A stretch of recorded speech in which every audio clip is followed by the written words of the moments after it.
Assalamualaikum warahmatullahi wabarakatuh. Balik lagi dengan saya, Ina Herlina Apriani di channel yang akan selalu memberikan Anda update informasi ekonomi terkini. Di mana lagi kalau bukan di ENR Project Review.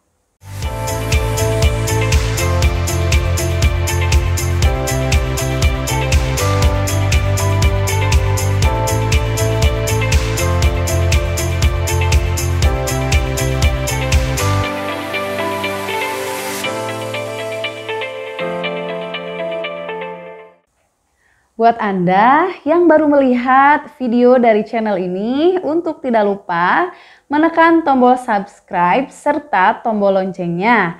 Ayo kita sama-sama dukung channel ini supaya bisa lebih berkembang lagi. Nah, kali ini kita akan membahas mengenai update aturan baru dari KUR BRI 2022. Tonton video ini sampai habis supaya kalian mendapatkan informasi yang menyeluruh. Tanpa berlama-lama, langsung saja kita ke videonya. Check this out.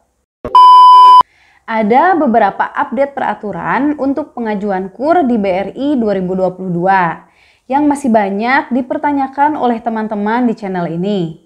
Di antaranya mengenai batasan plafon, persyaratan NPWP, migrasi dari KUPEDES ke KUR, serta punya pinjaman di bank lain. Apakah bisa mengajukan KUR? Mengenai suplesi atau pengajuan kembali nasabah KUR super mikro, serta total limit pinjaman KUR. Nah, oleh karena itu, saya sengaja membuat video ini khusus untuk menjelaskan beberapa peraturan baru yang masih banyak ditanyakan dan membuat teman-teman masih bingung. Nah, yang pertama kita akan bahas tentang batasan plafon KUR BRI tahun 2022. Yang pertama ada KUR super mikro dengan plafon maksimal 10 juta rupiah.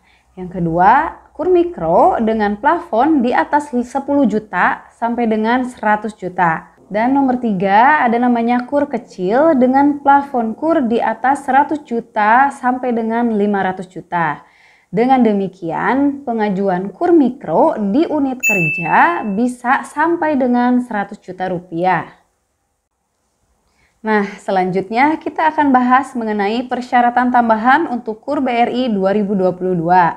Untuk persyaratan KUR BRI 2022 yaitu untuk pinjaman di atas 50 juta, maka harus memiliki NPWP atau nomor pokok wajib pajak yang aktif atau pembayaran dan pelaporannya rutin.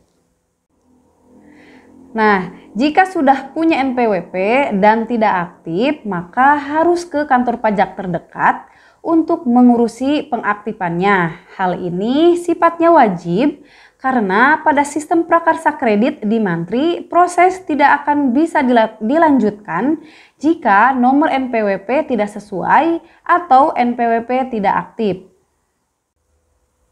Jika belum memiliki NPWP, maka wajib untuk membuat NPWP ke kantor pajak Pratama atau melalui website DJP Online. Yang selanjutnya, kita akan membahas mengenai migrasi dari nasabah KUPEDES ke nasabah KUR. Pada saat ini, berdasarkan informasi dari pihak BRI, untuk migrasi atau pindah dari nasabah KUPEDES ke pinjaman KUR tidak diperbolehkan karena sistem prakarsa Mantri sudah otomatis memblokir atau menolak nasabah yang tadinya memiliki pinjaman KUPEDES tapi ingin migrasi ke pinjaman KUR. Karena pinjaman KUR itu untuk nasabah yang visible dan belum mempunyai jaminan. Nah, jika kalian tadinya adalah nasabah KUPEDES, berarti kalian sudah bankable, sehingga tidak dapat dilayani KUR, kecuali dari awal kalian memang nasabah KUR. Yang keempat, apakah bisa mengajukan KUR jika memiliki pinjaman di bank lain? Perhatikan baik-baik penjelasan saya ya, teman-teman.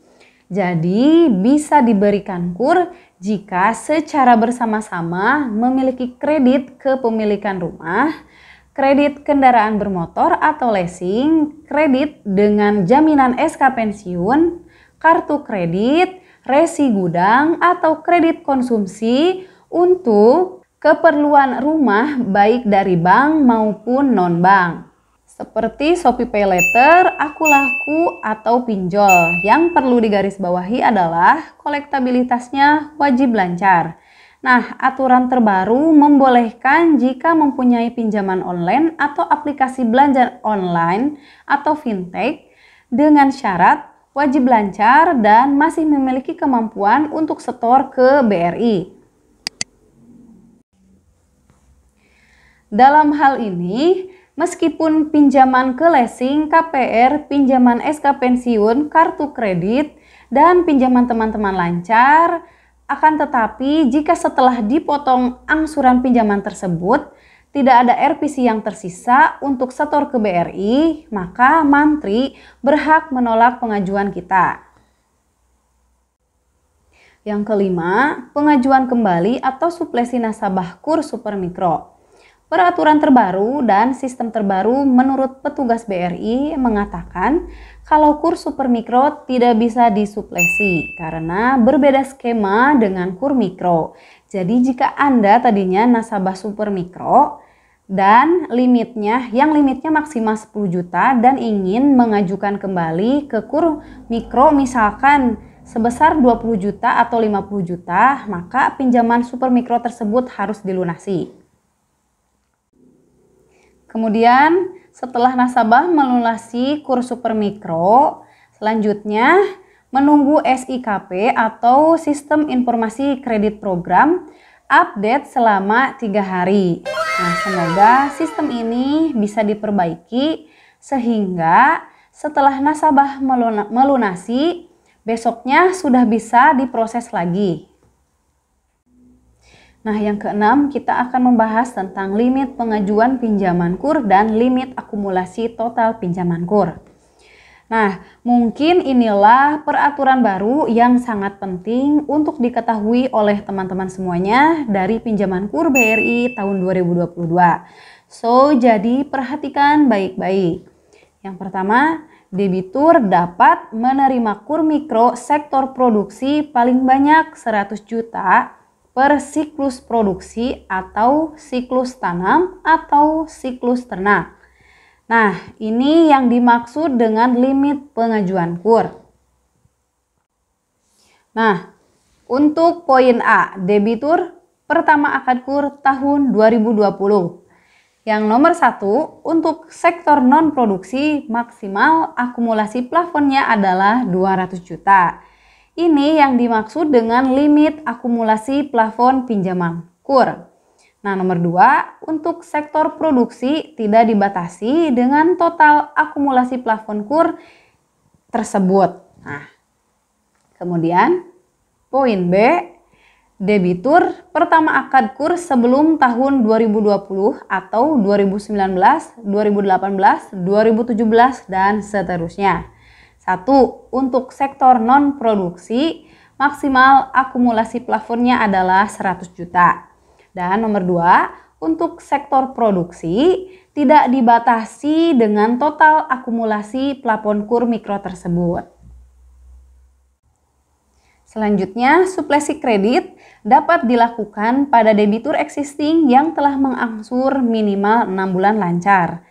Hal ini juga tergantung dari kebijakan kepala unit masing-masing unit kerja karena tergantung ada juga yang mewajibkan nasabahnya mengangsur setengah dari jangka waktu kredit untuk bisa suplesi.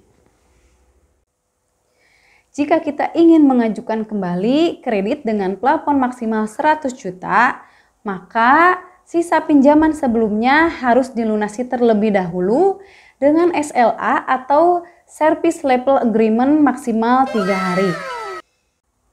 Sebenarnya jika ingin mengajukan pinjaman KUR di BRI sangat simpel sih. Yang pertama yaitu karakteristik yang baik, yang kedua persyaratannya lengkap dan legal, yang ketiga punya usaha produktif serta layak untuk dibiayai kredit, yang keempat tentunya BI checkingnya harus lancar, Yang kelima, pengajuan tidak melebihi batas limit yang sudah ditentukan. Jadi seperti ini penjelasannya. KUR adalah kredit program pemerintah yang diberikan subsidi kredit bunga, sehingga bunganya bisa murah. Subsidi bunga itu membutuhkan anggaran yang cukup besar dan membebankan untuk negara jika terus diberikan. Dengan tujuan awal, kredit KUR adalah mengembangkan usaha nasabah yang memiliki usaha yang layak namun belum bankable sehingga berkembang menjadi pelaku usaha yang bankable. Nah, maka nasabah KUR yang sudah layak dan sudah bankable harus migrasi ke Kupedes dengan cara adanya limit akumulasi plafon ini. Seperti itu menurut saya ya, teman-teman.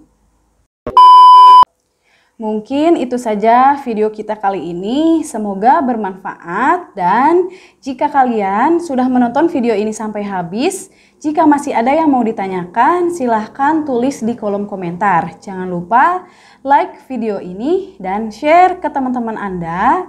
Sekali lagi subscribe channel ENR Project Review. As always, tetap semangat mencari rezeki. Wassalamualaikum warahmatullahi wabarakatuh. See you!